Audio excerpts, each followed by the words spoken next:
Olá a todos, segue o trabalho como é fabricado o aço para concreto armado e protendido.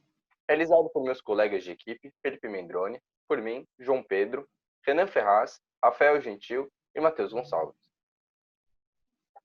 O aço é uma liga metálica composta por aproximadamente 98,5% de ferro, de 0,5 a 1,7% de carbono e traços de silício, enxofre e fósforo. O ferro é o principal constituinte do aço e é encontrado em forma de óxido de ferro presente nas rochas, principalmente hematitas e magnetitas. Trata-se de um elemento químico que a temperatura ambiente encontra-se no estado sólido e é extraído da natureza sob a forma de minério de ferro, que, depois de passado pelo estágio de ferro gusa, através de processo de transformação, é utilizado na forma de lingotes. Controlando-se o teor do carbono, dá-se origem a várias formas de aço. Tudo começa com a extração do minério de ferro do solo, em grandes centros de exploração. Esses minérios são rochas a partir das quais pode ser obtido ferro metálico de maneira economicamente viável. Ferro que se encontra geralmente sob a forma de óxidos, como a magnetita e hematita, como dito anteriormente, ou ainda como um carbonato, a siderita. Essas rochas, então, após serem retiradas do solo, são processadas e transportadas para siderúrgicas. Vale lembrar que para se obter o aço é necessário separar o ferro do oxigênio. Então, o ferro é colocado em fornalhas para que possa ser fundido. Nessas fornalhas, o minério de ferro é fundido a uma temperatura superior a 2.000 graus Celsius, em um forno chamado de alto forno. O alto forno derrete o minério de ferro e o purifica, transformando-o em um líquido 95% ferroso chamado ferro gusa. O gusa é o produto imediato da redução do minério de ferro pelo coque e calcário no alto forno. Este alto forno continua a ser a maneira mais utilizada para a produção do ferro gusa em todo o mundo, apesar de existirem outros métodos. Veja na imagem o esquema de alimentação do alto forno. Observe as etapas de introdução do calcário, minério de ferro e coque, seu transporte e alimentação, além da saída tanto do ferro gusa quanto da escória. Veja que o calcário é utilizado para formar as escórias, que removem parte do enxofre e do fósforo do ferro, dois elementos que contribuem para a fragilidade do aço. Assim, o ferro obtido nas siderúrgicas não é puro e apresenta de 2 a 5% de carbono em sua composição, o chamado ferro gusa. Dessa forma, ao fim dessa etapa, o ferro fundido apresenta um teor de carbono muito elevado, que provém do coque, originalmente carregado no alto forno. Porém, o metal fundido que sai dessa etapa é de baixa qualidade, frágil e impuro. A fim de produzir o aço em si, deve-se retirar as impurezas indesejáveis, sendo uma delas o excesso de carbono, que na sua finalidade possuirá um valor entre 0,25% e 1,5%. Também a dedução de outros minérios presentes em excesso, como é o caso do fósforo, o silício e o manganês, para que a liga se torne mais pura. De modo a realizá-lo, na aciária, o ferro gusa líquido recebido do alto forno é dirigido a extrações de pré-tratamento e carregado posteriormente em conversores de oxigênio, onde é refinado e transformado em aço líquido. Em relação ao conversor, há o processo Bessemer, em que o ferro gusa é derretido em uma cúpula e vertido no conversor, esse que apresenta o formato oval semelhante ao de uma pera. Uma vez que o conversor é carregado com 100 toneladas ou mais de ferro gusa e uma quantidade pequena de sucata, um forte jateamento de ar é aplicado através da massa fundida por meio de bicos existentes no topo do recipiente. Dessa forma, o processo oxida quase todos os vestígios de carbono, transformando-o em monóxido de carbono e restos de manganês e silício. Depois disso, o jateamento de ar é interrompido e uma quantidade especificada de fundentes é adicionada a fim de deixar os óxidos indesejáveis, formando assim a escória que será seguidamente retirada, como é exemplificado a seguir. Outro método existente que fabrica o aço a partir da sucata é o processo elétrico, sendo mais utilizado o dos fornos a arco elétrico, o qual é muito semelhante a uma grande máquina de solda por arco elétrico, diferenciando-se pela quantidade de metal fundido. Em meio a esse corpo de fundo abaulado em material refratário, a corrente elétrica desce por um eletrodo de grafite de 30 cm de diâmetro, forma um arco através da sucata e volta o transformador por outro eletrodo. Desse modo, o calor intenso do arco mantém a carga em seu estado fundido e as impurezas são removidas sob a forma de escória. Em seguida, após ambos os métodos citados, o aço líquido é tratado em equipamento de metalurgia secundária, um processo complementar que promove o ajuste final de sua temperatura, composição química e características físicas. Isso permite a fabricação de aços com elevado grau de pureza e qualidade, de acordo com as especificações do produto, em função da sua aplicação no mercado. Por fim, ao lingotamento, que pode ser tanto convencional quanto contínuo, etapa final da produção das placas de aço, sendo a unidade responsável pela transformação do aço líquido em produtos semi-acabados sólidos nas dimensões especificadas. Esse processo consiste na solidificação progressiva do aço líquido ao atravessar moldes refrigerados e câmaras de spray de água. Agora iremos falar um pouco sobre laminação a quente. A laminação consiste na passagem dos lingotes por cilindros, nos quais tem como objetivo diminuir em camadas cada vez mais finas, dando forma e a dimensão requerida pelo produto final. Os cilindros, por sua vez, são montados em uma carcaça com os mancais, e os motores chamados de gaiolas ou caldeiras, no qual o conjunto deste é denominado trem de laminação. A seguir, segue foto dos maquinários que fazem parte do processo de laminação.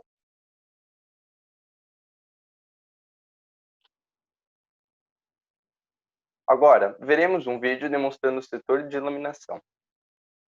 O setor de laminação é organizado de tal modo que a produção é seriada e os equipamentos são dispostos de acordo com a sequência de operações de produção. Depois de passarem pelos cilindros, os lingotes já estão com o formato final desejado. Nas instalações de uma laminação, a gente encontra fornos de aquecimento e reaquecimento de lingotes, placas e tarugos, sistemas de roletes para deslocar produtos, mesas de elevação, tesouras de corte e, é lógico, o laminador. Olha aqui um laminador. Ele é formado por uma cadeira, que é a estrutura do laminador, e por uma gaiola, que é a estrutura que sustenta os cilindros. Por sua vez, falando um pouco sobre trefilação a frio, esta consiste em reduzir a largura e aumentar o comprimento do material por meio de rolos e cilindros. A vantagem deste procedimento é garantir a precisão dimensional, além de também não haver tanta variação quanto na laminação quente. A seguir, segue foto do maquinário que faz parte do processo de trefilação. Agora, um vídeo também sobre o processo. As máquinas de trefilar são compostas por várias bobinas e têm como objetivo reduzir o diâmetro do arame. Sua matéria-prima é o fio-máquina. Este é preso por garras de tração que vão puxar o material para que fique com o diâmetro desejado e deve ser apontado como um lápis para facilitar a passagem pela fieira. As barras comerciais de todas as classes de aço devem atender à norma NBR 7480, que é a norma de aço destinada às armaduras para estruturas de concreto armado. Dentre os diversos tipos de aço, os principais utilizados no concreto armado são os aços CA25, CA50 e CA60. A sigla CA, que vemos nos tipos de aço, é uma abreviação de concreto armado, ou seja, esse aço foi desenvolvido para utilização dentro do concreto. Já a sequência de números que vem depois da sigla representa a tensão de escoamento daquele tipo de aço, e simplificando, é a tensão máxima que o aço suporta ainda no regime elástico. Os vergalhões podem ser laminados ou trefilados, dependendo da bitola de utilização. O CA25 é utilizado no concreto e possui pouca utilização nos projetos de armação. Ele possui uma superfície lisa, pode ser laminado ou trefilado, e como o próprio número diz, possui uma tensão de escoamento de 25 kgf por milímetro quadrado, ou 250 MPa. É mais recomendado para dobras e soldas. Já o CA50 é o aço mais utilizado no concreto. Ele possui nervuras ou rugosidades transversais em sua superfície. São laminados e sua tensão de escoamento é de 50 kgf por milímetro quadrado, ou 500 MPa. Aqui podemos ver uma imagem de uma seção de armadura de uma parede do metrô que iria ser concretada. Na armação foram utilizados os vergalhões de CA50 com bitola 25 mm ou 1 polegada. Na imagem à direita, podemos ver um barrão de aço 1045 que faz parte de um conjunto hidráulico de deslizamento de forno. Como nesse caso, a barra de aço passa por dentro de mordaças de um macaco hidráulico, o aço que foi utilizado para essa construção foi trefilado, assim obtendo uma maior uniformidade do diâmetro da barra. O CA60 possui uma utilização moderada no concreto e costuma ser utilizado simultaneamente com o CA50. Esse aço possui nervuras nas barras acima de 10 mm ou 3/8 de polegada, e sua tensão de escoamento é de 60 kgf por milímetro quadrado, ou 600 MPa. Ele é o mais utilizado na fabricação de cordroalhas que serão utilizados no concreto protendido.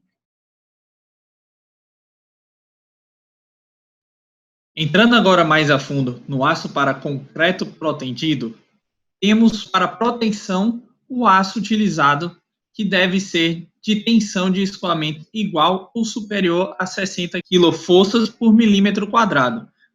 Importante lembrar que qualquer número inferior a 60 kgf por milímetro quadrado faz com que o aço não atinja sua função quando falamos de tração, que auxilia no concreto. Os fios e as cordalhas de aço são sempre trefilados. Não custa lembrar, os materiais trefilados sofrem tração, cuja força aplicada provoca seu estiramento até que atinja a largura e comprimento desejado. Assim, todos os aços destinados para concreto protendido necessitam passar por alguns processos que aumentam a resistência da tração do aço.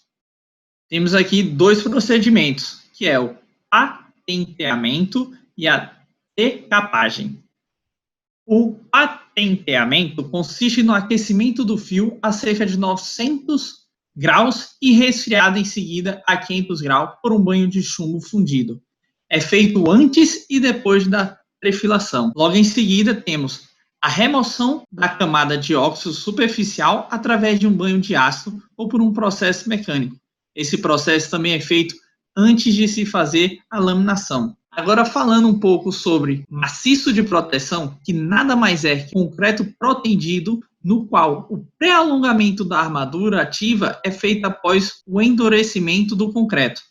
Nesse caso, utilizam-se como apoio partes do próprio elemento estrutural, criando, posteriormente, aderência com o concreto de modo permanente.